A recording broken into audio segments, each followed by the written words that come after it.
뭐 여러분에게 이런 질문을 하시는 분은 없을 텐데 도대체 왜 사십니까? 라고 누군가 물었다면 여러분은 물론 다 믿음의 대답을 할 것입니다. 세상 사람들은 왜 사느냐고 라고 하는 질문에 굉장히 당황합니다. 제가 인터넷 검색하면서 왜 사느냐라고 하는 것에 대한 그러한 연관된 글들을 쭉 보면 도대체 나는 왜 사는지 모르겠다는 사람들이 꽤 많은 것 같아요. 그냥 태어났으니까 사는 거고 이 사는데 아웅바둥 살다 보니까 여기까지 왔고 이제 나이가 50, 60대여서 이제 살 나이도 얼마 남지 않았는데 도대체 나는 무엇을 하며 살았는지 왜 살았는지 모르겠다 하는 그러한 글들이 꽤 많습니다. 삶의 이유와 목적을 다룬 에세이나 수필집, 사상가들의 책들도 보면 정확히 왜 살는지 나름대로 해답을 설명하는데 많은 욕심 부리지 말고 살아라 또는 내려놓고 살아라 치열하게 살지 말고 편하게 살아라 그러한 조언들이 많았습니다. 근본적인 해결책이 없어요. 왜 사람들이 왜 사는지 모르겠다라고 할 때 정신없이 살았고 이제 죽음이 앞에 있다는 것 알면서 허무하게 느끼는 그것에 대한 대답이 없습니다. 불교에서는 극락정토로 가기 위해서 욕심과 탐심을 버리고 부여된 특수 임무를 잘 수행해라 그러한 가르침이 전체를 포괄하는 내용이라고 하는데요. 죽음 이후의 극락정토, 그분들은 그렇게 믿겠지만 성경적 진리는 아닙니다. 자, 예수 믿는 저와 여러분 왜 삽니까? 뭐라고 대답을 합니까? 세상의 사람들을 그래도 왜 삽니까? 라고 물었을 때 대부분은 이렇게 대답을 합니다. 행복하려고. 행복이 인생의 목적이에요. 예수 믿는 우리들도 행복하려고 행복의 시작 예수 그리스도 행복하려고 예수 믿는 것 아니야? 인생의 제일 되는 목적 소크라테스가 얘기한 대로 행복을 위해서지 이렇게 동의할 분들이 꽤 많으리라 생각이 되는데요. 성경은 인간의 행복을 하나님이 기뻐하시지만 그게 인생의 목적이라고 가르쳐 주진 않습니다. 여러분 예수 믿을 때 아마 소요리 문답 이런 걸 공부하신 분도 있을 텐데요. 소요리 대요리 있다면 소요리는 예수 믿는 사람들이 기본적으로 알아야 될 초신자들을 위한 성경 공부가 소요리, 조금 성숙한 이들을 위한 공부가 대요리 이렇게 생각하면 되는데요. 이 소요리의 첫 문이 가장 기초 같으면서 가장 중요한 것이 되겠죠. 그 질문이 뭔지 여러분 아시죠? 사람이 제일 되는 목적이 무엇입니까?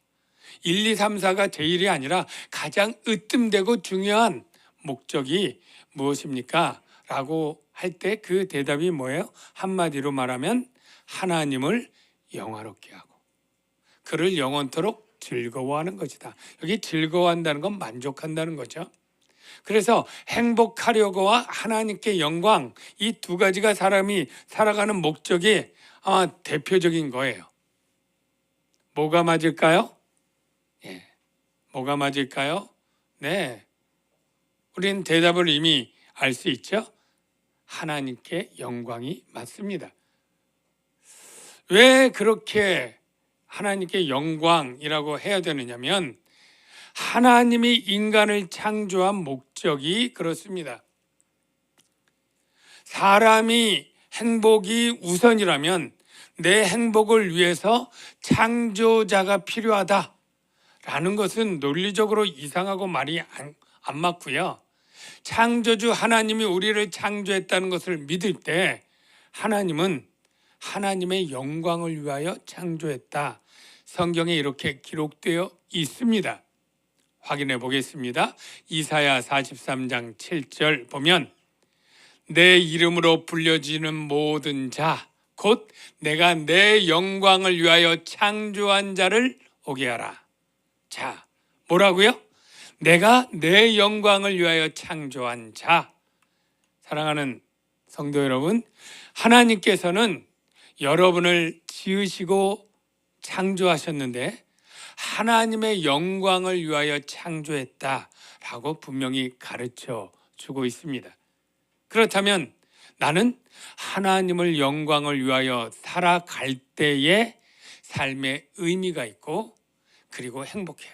선풍기를 만든 사람이 바람을 내서 시원하게 하려는 목적으로 선풍기를 만들었는데 누가 그거를 빨래 말리는 빨래꽂이로 쓴다면 선풍기가 얼마나 우울하고 잘못 쓰고 있는 것이겠습니까? 모든 물건은 사람이 만든 목적대로 써야 참 가치 있고 활용이 잘 돼서 그 물건 자체도 참 보람이 있을 거예요. 사람의 목적은 하나님의 영광을 위한 목적이 바른 목적입니다. 그래서 사람의 행복을 위해서 살아가고 있더라도 그것은 잘못된 목적이에요. 오직 목적은 하나님께 영광을 입니다. 그래서 바울이 고린도 교회에 그런즉 너희가 먹든지 마시든지 무엇을 하든지 다 하나님의 영광을 위하여 하라. 잘 아는 유명한 말이죠. 여러분이 일하든지 쉬든지 잠자든지 무슨 일이든지 하나님을 영화롭게 하는 일이라면 그 일은 가치 있는 거예요. 행복하려고 해서는 아니 돼요. 근데요, 여러분, 행복하려고 하는 목적을 가진 사람들은 결국 그 행복에 도달할 수 있을까요? 도달하지 못합니다. 모든 사람들이 다 본능적으로 행복을 추구하고 행복을 인생의 목적으로 달려간다 할지라도 도달할 수 있는 사람은 단 한 명도 없습니다. 왜요? 그래도 나름 행복하게 사는 사람 있잖아요. 여러분 이상적으로 요즘 소확행 이런 단어 있잖아요. 작은 것에 행복을 느끼는 사람. 그래서 여러분 어떻게 하면 행복하겠다 한번 상상을 해보십시오. 열심히 일하지 않아도 재산이 넉넉해가지고 아침에 그냥 딱 일어나서 원하는 운동, 수영을 하든지 필라테스를 하든지 딱 하고 나서 샤워 딱 하고 갖다 주는 토스트에 딱 아침 먹고 이제 아침에 경치 좋은 드라이브 하면 요즘 남양주 쪽에도 이 강변에 전망 강 딱 보이면서 멋있는 카페랑 이게 얼마나 좋은데 많은지 몰라요. 그 좀 친한 친구 몇 명 딱 해서 글로 딱 가서 점심 겸 차 마시고 딱 그렇게 즐기다가 오후에는 가족 선물 산다고 백화점에 들러서 수백만 원 카드 딱 편하게 긁고 저녁에 1등급 소고기 안심 사가지고 저녁거리 착착 보고 들어오면서 그렇게 하루하루 산다면 참 럭셔리하고 행복하겠죠? 물론 제 상상력은 여기까지지만 더 많은 거 상상해도 돼요.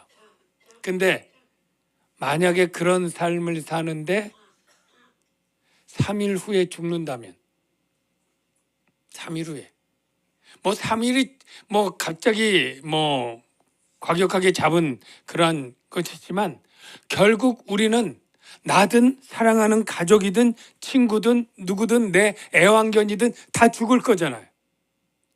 그럼 모든 죽음 앞에서 이 모든 것은 아무 의미가 없는 거예요. 죽음 앞에 의미가 없어져요. 그런데 이 세상에 이 물질도 없고 명예도 없고 어떤 원하는 것을 얻었다고 해서 죽음의 문제가 해결되지 못한 사람들에게 참된 행복은 없다. 계속 사랑하는 이들이 죽고 나도 죽을 거잖아요.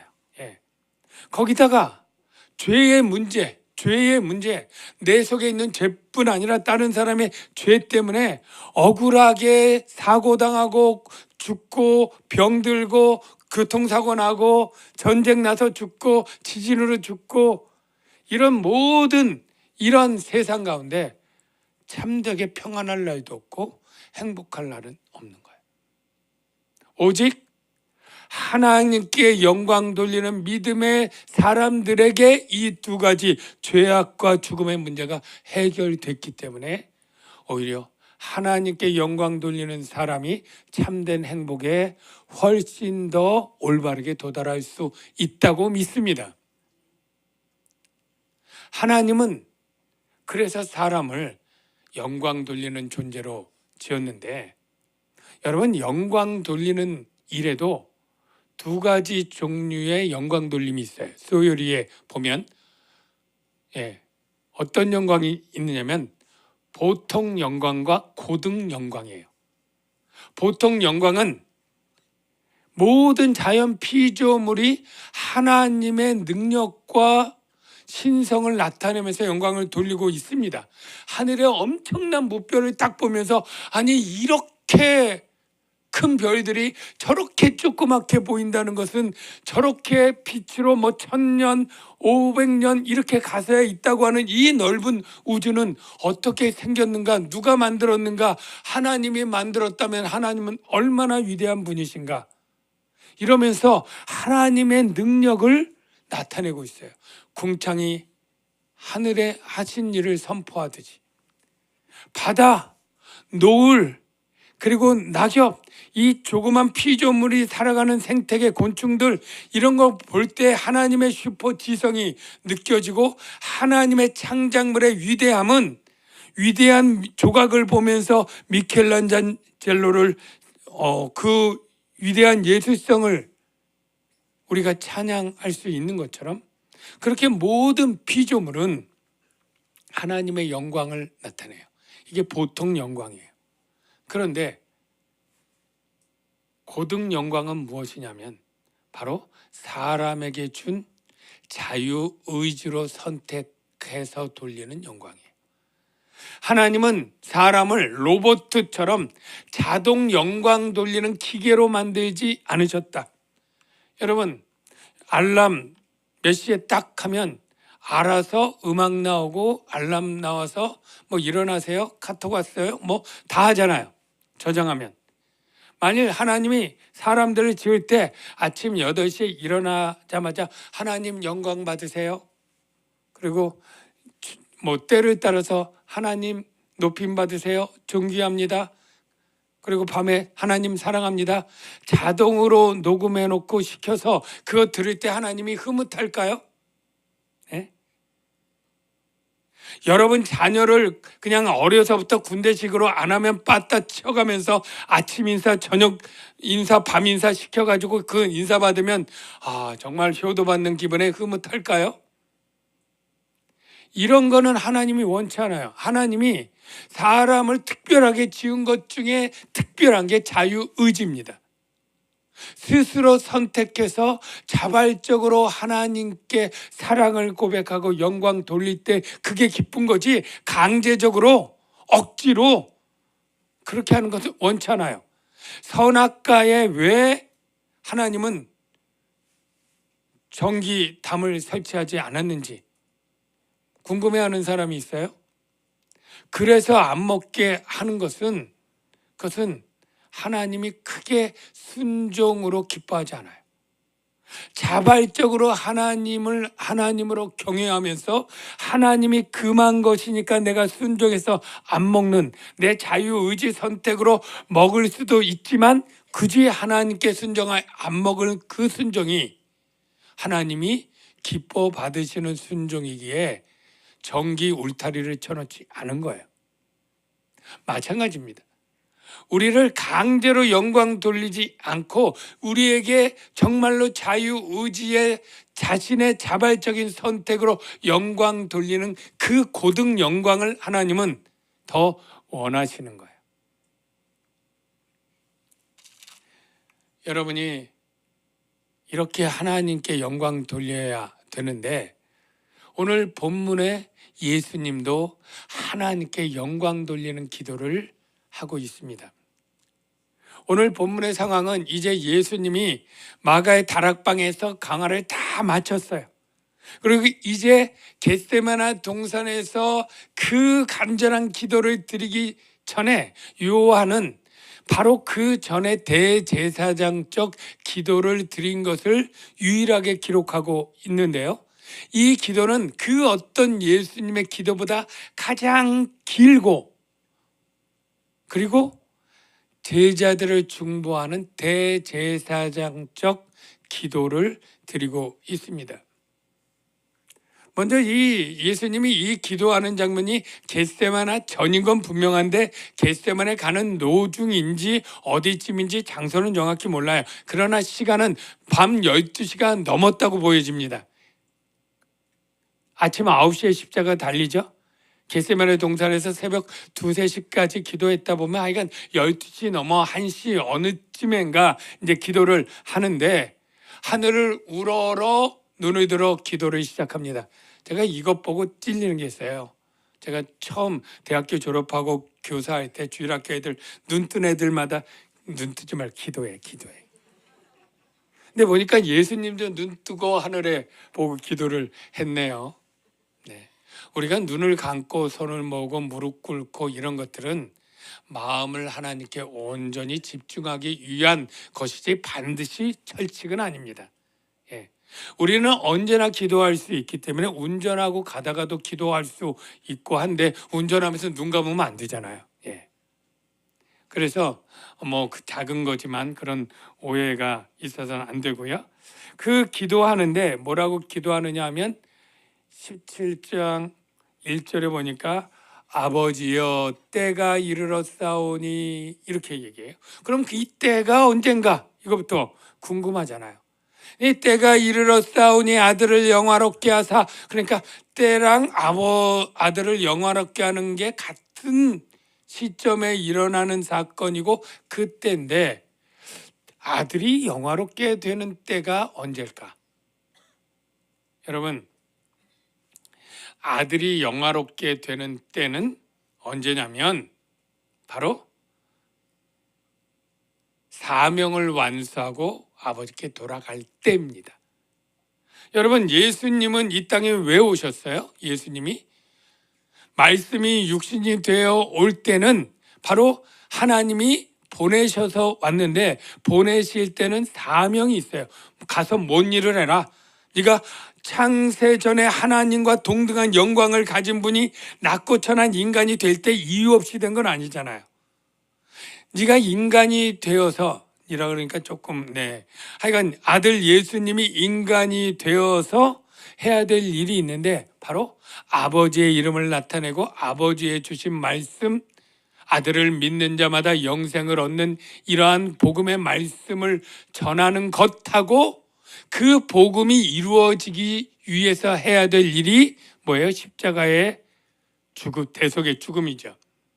그래서 바로 이때는 왔을 때는 이미 알아요. 이제 돌아갈 때는 사명을 완수하는 때인데 그 사명을 완수하는 일은 4가지 일로 진행이 됩니다. 죽음과 부활과 승천과 승기.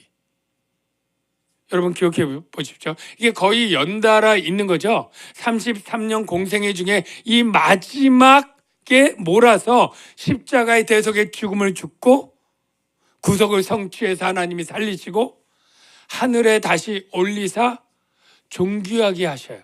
하나님의 그 창세전에 가졌던 하나님과 동등한 영광을 주시는 거죠.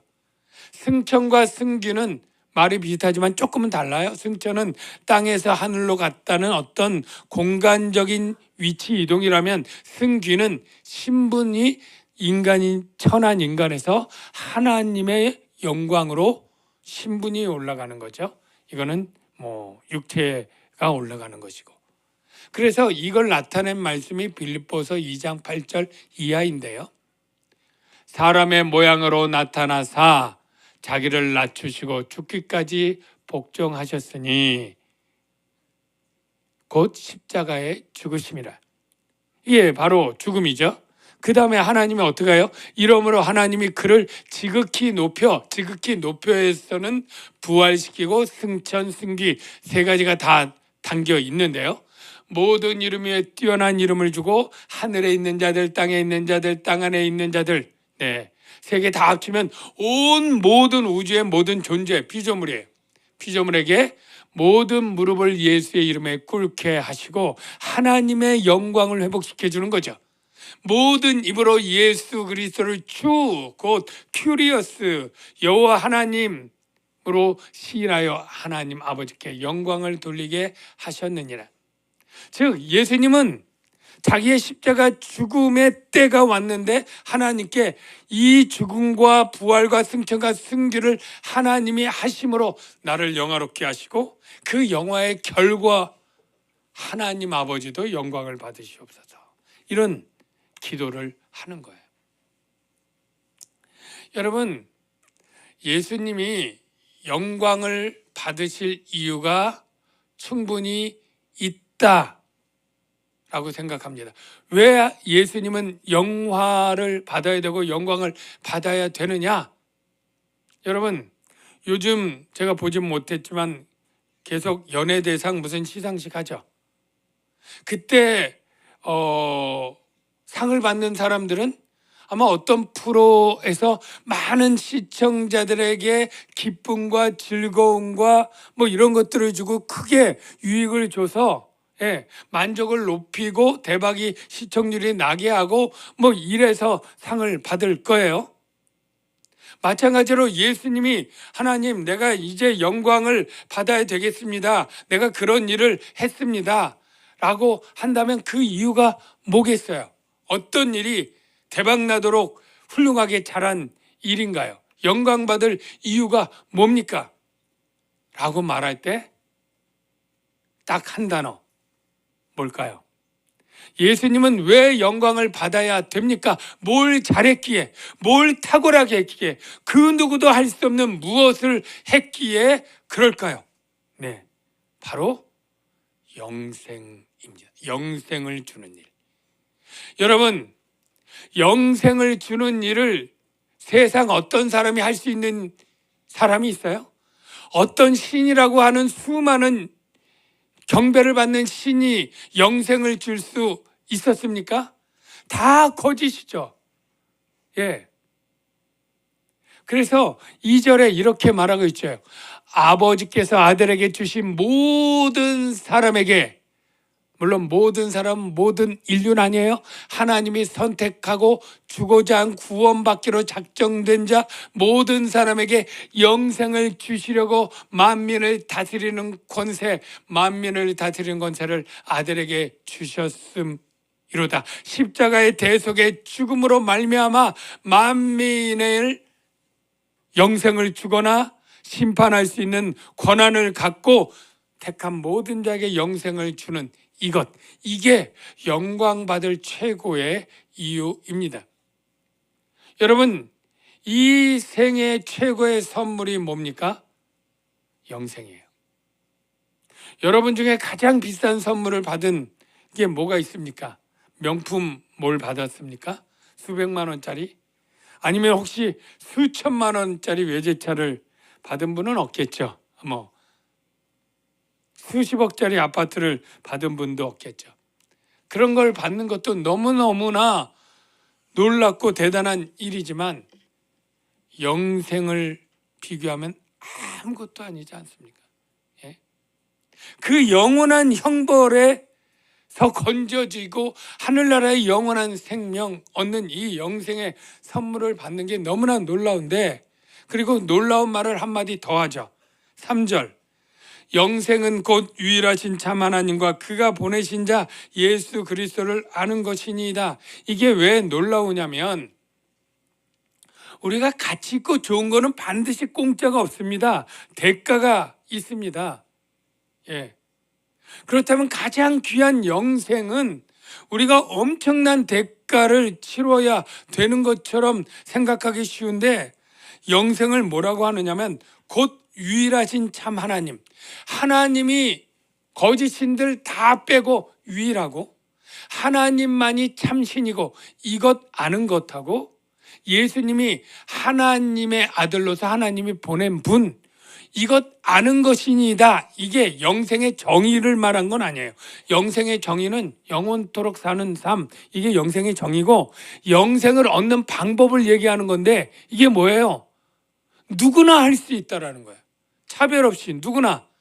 민족, 인종, 지식, 능력, 건강 차별 없어요.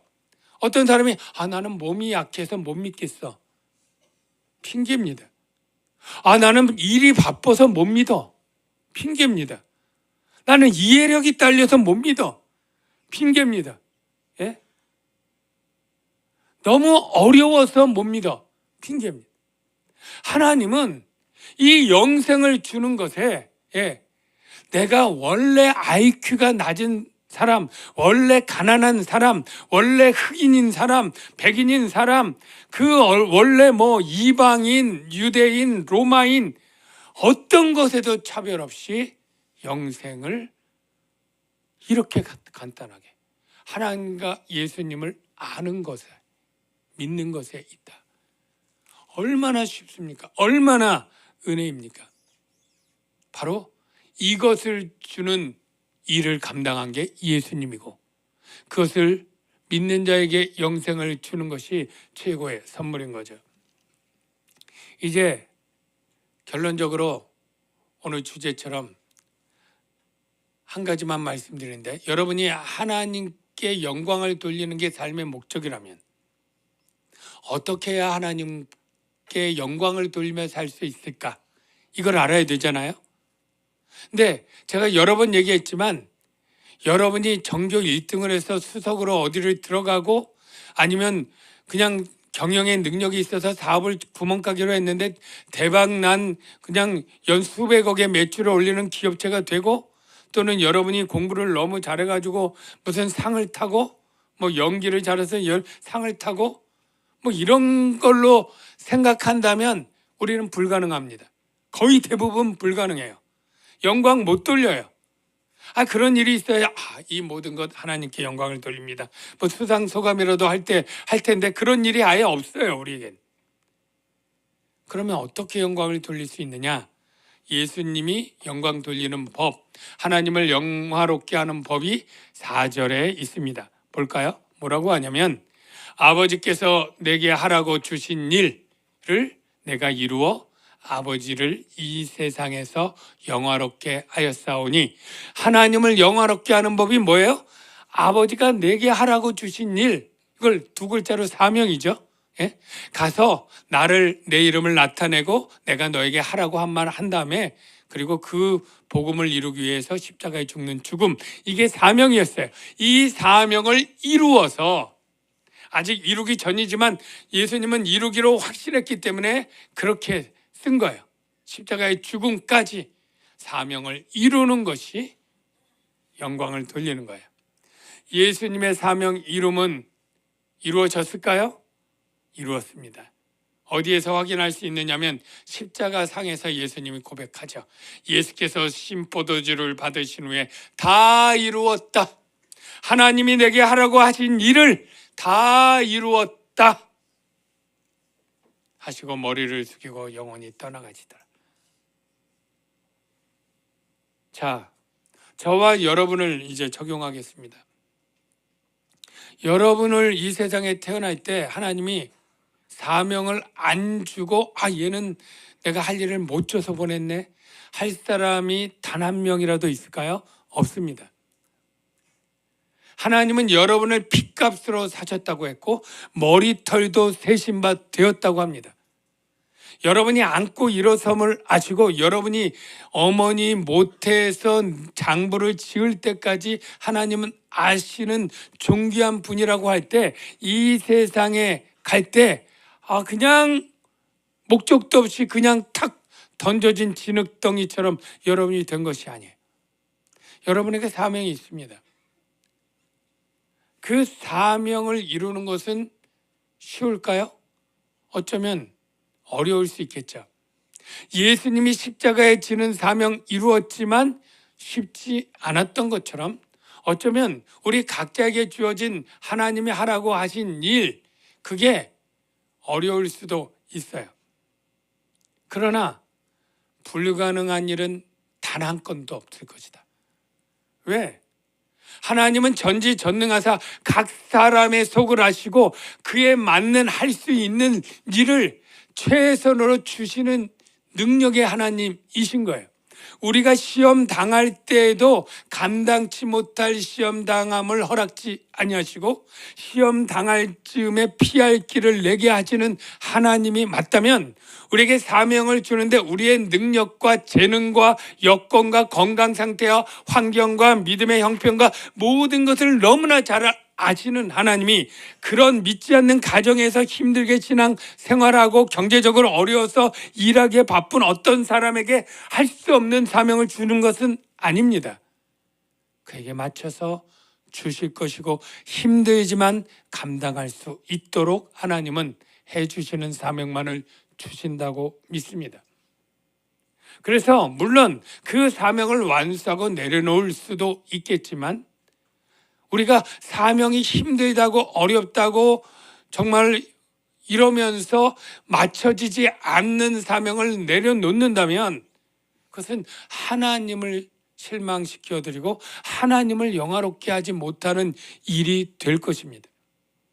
저와 여러분은 한 해 한 해 한순간 한순간 제가 여러분에게 가진 사명이 무엇인지 제가 정확히 알 수 없어요. 교회에 주신 사명만은 아닙니다. 가정에서, 직장에서, 세상에서 하나님이 하라고 하신 일들이 더 있을 테니까요. 그것이 무엇이든지 여러분은 그 일을 충성되이 감당하셔서 하나님께 영광 돌리는 삶을 사시기를 주의 이름으로 축원합니다. 힘들고 어려울 때는 어떻게 하라고요? 히브리서 기자는 이렇게 말합니다. 믿음의 주여 온전케 하시는 이인 예수를 바라보자. 예수를 바라보라는 거예요. 왜요? 예수가 어떻게 사명을 감당했느냐? 그는 그 앞에 있는 기쁨을 위하여 십자가를 참으사 부끄러움을 개의치 아니하시더니 십자가가 힘들어요. 벌거벗고 고난당하는 수치도 힘들어요. 그런데 그 너머에 있는 기쁨이 있다는 것을 아는 거예요. 십자가 앞에 있는 기쁨을 위하여 그것을 감당하고 하나님 보좌에 앉는 영광을 얻었어요. 우리도 그것입니다. 여러분이 주일학교 교사로, 성가대로, 그에 맡은 일로, 집안의 아내로서, 엄마로서 해야 될 이 모든 일들을 감당할 때 힘들 거예요. 그러나 그 일들을 감당할 수 있도록 보혜사 성령이 도와주시고 인도해 주셔서 감당하면 그 앞에 기쁨이 있고 하나님은 영광을 받으실 것이고 그리고 그 영광 받으시는 하나님으로 말미암아 나도 영광을 받게 된다는 것 우리가 기억해야 될 줄로 믿습니다.